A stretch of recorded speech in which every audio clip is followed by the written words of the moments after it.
children, welcome to Kids Area Online. 4ാം ക്ലാസ്സിലെ exam കഴിഞ്ഞിരിക്കുകയാണ്. Exam എങ്ങനെയുണ്ട്? ഈസി ആണോ? Yes, okay. അപ്പോൾ നമുക്ക് ക്വസ്റ്റ്യൻ പേപ്പർ പരിചയപ്പെടാം. അതിനു മുൻപ് 1ാം ക്ലാസ് മുതൽ 7ാം ക്ലാസ് വരെയുള്ള കുട്ടികൾക്ക് കിഡ്സ് ഏരിയ ഓൺലൈൻ ട്യൂഷൻ നൽകുന്നുണ്ട്. താല്പര്യമുള്ളവർക്ക് ജോയിൻ ചെയ്യാവുന്നതാണ്. LKG മുതലുള്ള ക്ലാസ്സസ് കിഡ്സ് ഏരിയ ഓൺലൈൻ നൽകുന്നുണ്ട്. ഇനി മലയാളം, ഇംഗ്ലീഷ്, ഹിന്ദി ഇവയിൽ റീഡിംഗ് ആൻഡ് റൈറ്റിംഗ് ബുദ്ധിമുട്ടുള്ള കുട്ടികൾക്ക് ബേസിക് ക്ലാസ് അതും കിഡ്സ് ഏരിയ ഓൺലൈൻ നൽകുന്നുണ്ട്. സൂമിൽ ലൈവായിട്ടാണ് ക്ലാസ് വരുന്നത്. ഫീ നൽകിയാണ് പഠിക്കുവാനുള്ളത്. താല്പര്യമുള്ളവർ ഇവിടെ നൽകിയിട്ടുള്ള വാട്സ്ആപ്പ് നമ്പറിൽ മെസ്സേജ് അയക്കാവുന്നതാണ്. 9746487799. ഓക്കെ, 4ാം ക്ലാസ്സിലെ ക്വസ്റ്റ്യൻ പേപ്പറിലേക്ക് പോകാം.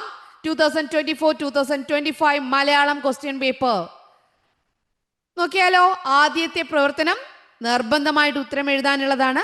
ബാക്കിയുള്ള 2 മുതൽ 6 വരെ 5 പ്രവർത്തനങ്ങളിൽ ഏതെങ്കിലും 4 ഉത്തരം എഴുതിയാൽ മതി. ഒന്നാമത്തേത് വായിക്കാം എഴുതാം എന്നുള്ളതായിരുന്നു. സ്നേഹം. വാനം ചുവന്നു തൊടുത്തു, കതിരോൻ പടിഞ്ഞാറ് മറയാറായി, കടയിലേക്ക് തിരക്കിട്ട് പോവുകയാണ് അപ്പു. ആകാശത്ത് കാർമേഘങ്ങൾ ഉരുണ്ടുകൂടുന്നത് കണ്ട അവൻ നടത്തത്തിന് വേഗത കൂട്ടി. ചീറിപ്പാഞ്ഞു പോകുന്ന വാഹനങ്ങളെ അവൻ ശ്രദ്ധിച്ചതേയില്ല. കാറ്റും ഇടിമിന്നലും അന്തരീക്ഷത്തെ ഭീകരമാക്കി. 1 കിലോ ചെറിയ ഉള്ളി കടലാസ് സഞ്ചിയിൽ വാങ്ങി കടയിൽ നിന്ന് തിരിച്ചതേയുള്ളൂ. മഴത്തുള്ളികൾ ആകാശത്ത് നിന്ന് ഭൂമിയിൽ പതിക്കാൻ തുടങ്ങി. മഴയുടെ ശക്തി കൂടി. നനഞ്ഞു കുതിർന്ന കടലാസ് സഞ്ചി പൊട്ടി ഉള്ളികൾ ചിതറിത്തെറിച്ചു. എന്തു ചെയ്യണമെന്നറിയാതെ അവൻ പകച്ചു നിന്നു. അവൻ ഉള്ളി വാരിക്കൂട്ടി. പക്ഷെ എങ്ങനെ കൊണ്ടുപോകും? കുട ചൂടി വന്നിരുന്ന മനു ഈ കാഴ്ച കണ്ടു. സമീപത്തുള്ള തേക്കിന്റെ ഇലകൾ പൊട്ടിച്ച് വലിയ കുമ്പിളുണ്ടാക്കി. ഉള്ളി വാരിയെടുത്ത് അതിലേക്കിട്ടു. കുമ്പിൽ കെട്ടി അപ്പുവിന് നൽകി. മനുവിന്റെ കഴിവ് കണ്ട് അപ്പു അതിശയിച്ചു പോയി. മനു അപ്പുവിനെ തന്റെ കുടയിൽ ചേർത്ത് നിർത്തി. അപ്പുവിന്റെ വീട് ലക്ഷ്യമാക്കി നീങ്ങി. സന്തോഷം കൊണ്ട് കൊന്നമരം അവർക്കുമേൽ പൂക്കൾ പൊഴിച്ചു. ഒരേ ക്ലാസ്സിൽ പഠിച്ചിട്ടും ഇതുവരെ മനുവിനോട് വേണ്ടത്ര അടുപ്പം കാണിക്കാത്തതിൽ അപ്പുവിന് വിഷമം തോന്നി. പരീക്ഷകളിൽ കുറഞ്ഞ ഗ്രേഡ് ലഭിച്ചിരുന്ന മനുവിന്റെ കഴിവും സ്നേഹവും അനുഭവിച്ചറിഞ്ഞ നിമിഷം. ആരും അത്ര നിസ്സാരരല്ല.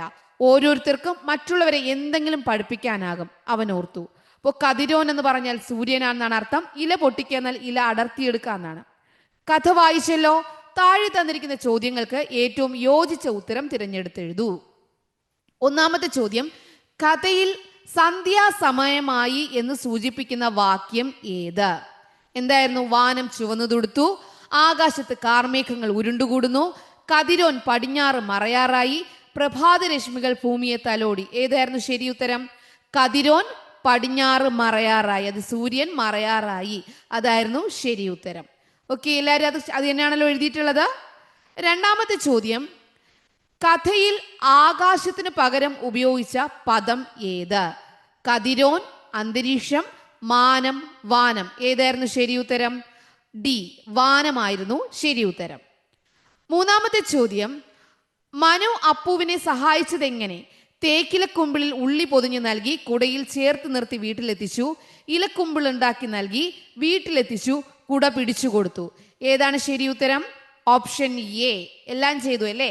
തേക്കിലക്കുമ്പിളിൽ ഉള്ളി പൊതിഞ്ഞു നൽകി, കുടയിൽ ചേർത്ത് നിർത്തി, വീട്ടിലെത്തിച്ചു. ഇതാണ് ശരി ഉത്തരം. നാലാമത്തെ ചോദ്യം നോക്കാം. മനുവിന്റെ സ്നേഹവായ്പിൽ പ്രകൃതി പോലും ആഹ്ലാദിച്ചു എന്ന് സൂചിപ്പിക്കുന്ന വാക്യം ഏതാണ്? ഏതായിരുന്നു? മഴത്തുള്ളികൾ ആകാശത്ത് നിന്ന് ഭൂമിയിലേക്ക് പതിക്കാൻ തുടങ്ങി, കതിരോൻ പടിഞ്ഞാറ് മറയാറായി, സന്തോഷം കൊണ്ട് കൊന്നമരം അവർക്കുമേൽ പൂക്കൾ പൊഴിച്ചു, കാറ്റും ഇടിമിന്നലും അന്തരീക്ഷത്തെ ഭീകരമാക്കി. ഏതായിരുന്നു ശരി ഉത്തരം? സി ആണ്, സന്തോഷം കൊണ്ട് കൊന്നമരം അവർക്കുമേൽ പൂക്കൾ പൊഴിച്ചു. അഞ്ചാമത്തെ ചോദ്യം എന്തായിരുന്നു? ഈ സംഭവത്തിന് ശേഷം മനുവിനെ കുറിച്ച് അപ്പുവിന് മനസ്സിലായ കാര്യം എന്താണ്? എന്തായിരുന്നു? മനുവിന്റെ കഴിവും സഹജീവി സ്നേഹവും, ആരുമായും കൂട്ടുകൂടാത്ത സ്വഭാവം, ആരെയും സഹായിക്കാത്ത പ്രകൃതം, പരീക്ഷകളിൽ കുറഞ്ഞ ഗ്രേഡ് ലഭിക്കുന്ന കുട്ടി. ശരി ഉത്തരം ഏതായിരുന്നു? ഓപ്ഷൻ എ, മനുവിന്റെ കഴിവും സഹജീവി സ്നേഹവും. ഓക്കെ, ഇതായിരുന്നു ആക്ടിവിറ്റി 1, ഒന്നാമത്തെ പ്രവർത്തനം ഇതായിരുന്നു. എല്ലാവരും എല്ലാ 5 ചോദ്യത്തിനും ശരി ഉത്തരം എഴുതിയിട്ടുണ്ടാവും. രണ്ടാമത്തെ ചോദ്യം വിളംബരം തയ്യാറാക്കാം എന്നുള്ളതാണ്. പോതനൂർ ഗ്രാമപഞ്ചായത്തിന്റെ ആഭിമുഖ്യത്തിൽ 2024 ഡിസംബർ 20 മുതൽ 23 വരെ LP വിഭാഗം കുട്ടികളുടെ 7സ് ഫുട്ബോൾ മത്സരം സംഘടിപ്പിക്കുന്നു. ഫുട്ബോൾ മേളയുടെ ഉദ്ഘാടനം 2024 ഡിസംബർ 20 രാവിലെ 10 മണിക്ക് പഞ്ചായത്ത് മൈതാനത്ത് വെച്ച് പ്രശസ്ത ഫുട്ബോൾ താരം ശ്രീ IM വിജയൻ നിർവഹിക്കുന്നു. മേളയുടെ പ്രചരണത്തിനായി ഒരു വിളംബരം തയ്യാറാക്കൂ. വിളംബരം തയ്യാറാക്കാൻ നിങ്ങൾ എല്ലാവരും പഠിച്ചു. ഡും ഡും ഡും. മാന്യ മഹാജനങ്ങളെ, ഇവിടെ എന്താണ്? പ്രിയപ്പെട്ട നാട്ടുകാരെ, പ്രശസ്ത ഫുട്ബോൾ താരം ശ്രീ IM വിജയൻ 2024 ഡിസംബർ 20 എന്താണ് എവിടത്തെയാണ്? പോതനൂർ ഗ്രാമപഞ്ചായത്ത് ആഭിമുഖ്യത്തിൽ സെവൻസ് ഫുട്ബോൾ മത്സരം ഉദ്ഘാടനം ചെയ്യാനെത്തുന്നു. എല്ലാവരെയും അതിലേക്ക് സ്വാഗതം ചെയ്തുകൊള്ളുന്നു എന്ന് പറഞ്ഞ് എന്ത് ചെയ്യാം? വിളംബരം തയ്യാറാക്കിയായിരുന്നു. പ്രവർത്തനം 2. ഓരോ കുട്ടികളും ഓരോ രീതിയിൽ നല്ലതുപോലെ എഴുതിയിട്ടുണ്ടാവും. പ്രവർത്തനം 3 പത്രവാർത്ത തയ്യാറാക്കാം എന്നുള്ളതാണ്. കേരളം കണ്ട ഏറ്റവും വലിയ ദുരന്തങ്ങളിൽ ഒന്നാണ് വയനാട്ടിൽ ഈ വർഷമുണ്ടായ ഉരുൾപൊട്ടൽ. 100 കണക്കിന് ആളുകൾ ജീവൻ നഷ്ടപ്പെട്ടു. എല്ലാം നഷ്ടപ്പെട്ട അനാഥരായ നിരവധി പേർ. അവരുടെ കണ്ണീരൊപ്പാൻ GLPS വാനംപുറവും തയ്യാറായി. കുട്ടികളും അധ്യാപകരും നാട്ടുകാരും ചേർന്ന് 1 ലക്ഷം രൂപ സമാഹരിച്ചു. ശേഖരിച്ച തുക മുഖ്യമന്ത്രിയുടെ ദുരിതാശ്വാസ നിധിയിലേക്ക് സ്കൂൾ ലീഡർ കുമാരി സ്മിതയും PTA പ്രസിഡന്റ് ശ്രീമതി കമലവും ഹെഡ്മാസ്റ്റർ ശ്രീ റഹീമും ചേർന്ന് ആനപ്പാറ ഗ്രാമപഞ്ചായത്ത് പ്രസിഡന്റ് ശ്രീ കരുണന് കൈമാറി. ഈ സംഭവം ഒരു വാർത്തയായി എഴുതൂ. വാർത്തയായി എഴുതാൻ ആദ്യം എന്ത് വേണം? വലിയൊരു ഹെഡിങ് വേണം. സ്ഥലം എഴുതുക, എന്താണ് നടന്നതെന്ന് എഴുതുക, എന്നിട്ട് അതിനെക്കുറിച്ച് എക്സ്പ്ലെയിൻ ചെയ്യുക. എല്ലാവരും പത്രവാർത്ത എഴുതിയിട്ടുണ്ടല്ലോ. 4-മത്തേത് പാചകക്കുറിപ്പാണ്. ഊണിന്റെ മേളം, താളം തകരയും എന്നീ പാഠഭാഗങ്ങളുടെ ഭാഗമായി വൈവിധ്യമാർന്ന ഭക്ഷ്യവിഭവങ്ങളെ കുറിച്ച് കൂടുതൽ അറിഞ്ഞല്ലോ. സ്കൂളിൽ ഒരു സദ്യ ഒരുക്കാൻ തീരുമാനിച്ചു. നിങ്ങൾക്ക് ഇഷ്ടപ്പെട്ട വിഭവങ്ങൾ സ്വന്തമായി തയ്യാറാക്കാം.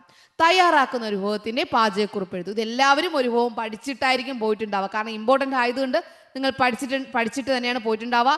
എല്ലാവരും അവരുടെ ഇഷ്ടത്തിനനുസരിച്ച് ആദ്യം എന്തൊക്കെയാണ് വേണ്ടത് എന്ന് എഴുതുക. അതിനുശേഷം അത് എങ്ങനെയാണ് തയ്യാറാക്കിയതെന്ന് എഴുതുക. തയ്യാറാക്കിയല്ലോ? യെസ്.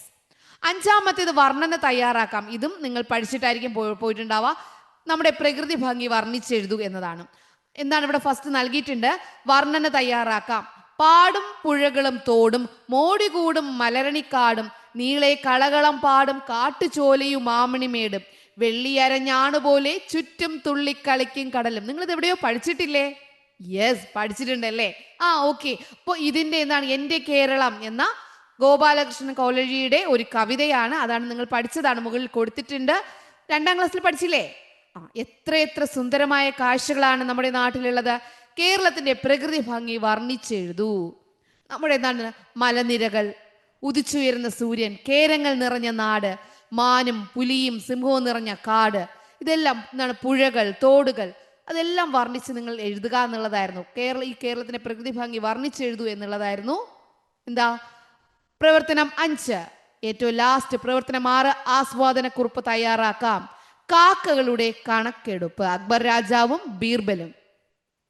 ഒരു ദിവസം അക്ബറും ബീർബലും കൊട്ടാര ഉദ്യാനത്തിൽ നടക്കുകയായിരുന്നു. മനോഹരമായ പൂക്കളുടെ സൗന്ദര്യവും സുഗന്ധവും ആസ്വദിച്ചുകൊണ്ട് നടക്കുമ്പോൾ ഒരു മരത്തിൽ ഒരു കൂട്ടം കാക്കകൾ ഇരിക്കുന്നത് കണ്ടു. അവ കലപിലും ശബ്ദം കൂട്ടുകയാണ്. ബീർബൽ, രാജ്യത്ത് എത്ര കാക്കകളുണ്ട്? പ്രഭോ, നമ്മുടെ നാട്ടിൽ 95,413 കാക്കകളുണ്ട്. ഇത് കേട്ട് അക്ബർ ഏറെ അത്ഭുതപ്പെട്ടു. അത് താങ്കൾക്ക് എങ്ങനെ അറിയാം? അക്ബർ ചോദിച്ചു. എനിക്ക് നല്ല ഉറപ്പുണ്ട് പ്രഭോ. വേണമെങ്കിൽ നമുക്ക് കാക്കകളുടെ കണക്കെടുക്കാം. ആത്മവിശ്വാസത്തോടെ ബീർബൽ പറഞ്ഞു. കാക്കകൾ കുറവായാലോ? അക്ബർ സംശയം പ്രകടിപ്പിച്ചു. പ്രഭോ, അതിനർത്ഥം അവർ അയൽ രാജ്യങ്ങളിലേക്ക് ബന്ധുക്കളെ കാണാൻ പോയി എന്നാണ്. എന്നാൽ താങ്കൾ പറഞ്ഞതിനേക്കാൾ കൂടുതൽ കാക്കകളുണ്ടെങ്കിൽ ഇവിടെയുള്ള ബന്ധുക്കളെ കാണാൻ വിരുന്നിനെത്തിയതാകും. ബീർബലിന്റെ മറുപടി കേട്ട് അക്ബർ പുഞ്ചിരി തൂക്കി. യുക്തിസഹമായി ഏത് പ്രശ്നങ്ങളിലും വളരെ വേഗത്തിൽ മറുപടി പറയാൻ കഴിയുന്ന ബീർബലിനെ പ്രശംസിച്ചു. പാരിതോഷികം നൽകി.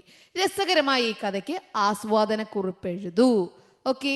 അപ്പോൾ ബീർബൽ ആ ഒരു സമയത്ത് എങ്ങനെയായിരുന്നു? യുക്തിസഹിതമായി മറുപടി കൊടുത്തു. ഓക്കെ. അത് എങ്ങനെയാണ് എന്നുള്ളത് അപ്പൊ ഏതൊരു കാര്യത്തിൽ നിന്ന് പഠിക്കാനുണ്ടാകുമെന്ന് നമ്മൾ പഠിച്ചു. ആ ഒരു കാര്യം നിങ്ങൾ മനസ്സിലാക്കി ആസ്വാദനക്കുറിപ്പ്, നിങ്ങൾ പഠിച്ച പാഠവും ഈ ഒരു കഥയും മനസ്സിലാക്കി ആസ്വാദനക്കുറിപ്പ് തയ്യാറാക്കുക. അതായിരുന്നു 6-മത്തെ ചോദ്യം. ആസ്വാദനക്കുറിപ്പ് തയ്യാറാക്കാം. ഓക്കെ. എല്ലാവരും എക്സാം നല്ലതുപോലെ എഴുതിയില്ലേ? യെസ്. ഓക്കെ. അപ്പോൾ നമുക്ക് അടുത്ത പാഠഭാഗം വീണ്ടും പഠിക്കാം. അതോടൊപ്പം തന്നെ എന്ത് ചെയ്യാം? എക്സാം ക്വസ്റ്റ്യൻ പേപ്പർ കാണാം. എല്ലാവരും കിഡ്സ് ഏരിയ ഓൺലൈൻ വീണ്ടും കാണുക. നിങ്ങൾക്കുള്ള എക്സാം ക്ലാസ്സസും ക്വസ്റ്റ്യൻ പേപ്പറും ഒക്കെ വീണ്ടും വരുന്നുണ്ട്. Okay children, bye bye. Thank you.